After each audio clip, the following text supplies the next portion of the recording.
बदलापूर येथे आर्थिकदृष्ट्या दुर्बल महिलांना पैशांचं आमिष दाखवून त्यांच्या गर्भाशयातील बीजांड काढून त्याची बेकायदेशीरपणे विक्री केल्याचं उघड झालंय. हे केवळ गुन्हेगारी प्रकरण नाहीये, तर गरीब महिलांच्या शरीराचं उघड व्यापारीकरण आहे.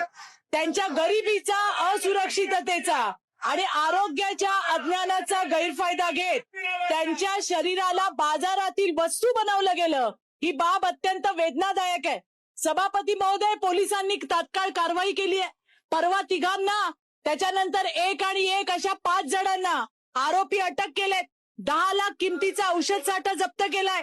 3 विशेष पथक वेगवेगळ्या ठिकाणी छापेमारी करतायत. परंतु प्रश्न याच्यावर थांबत नाही. या रॅकेटमध्ये दलाल महिलांना अटक झाली आहे.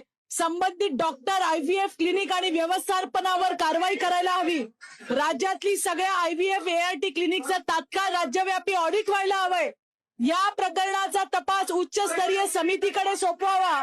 पीडित महिलांना आरोग्य आणि कायदेशीर मदत जाहीर व्हावी आणि यातील आरोपींवर मकोका सारखा त्या ठिकाणी कायदेशीर कारवाई करण्यात यावी. अशा पद्धतीने कठोर कारवाई करून स्पष्ट संदेश द्यावा की महाराष्ट्रात गरीब महिलांचं शोषण हे सहन केलं जाणार नाही.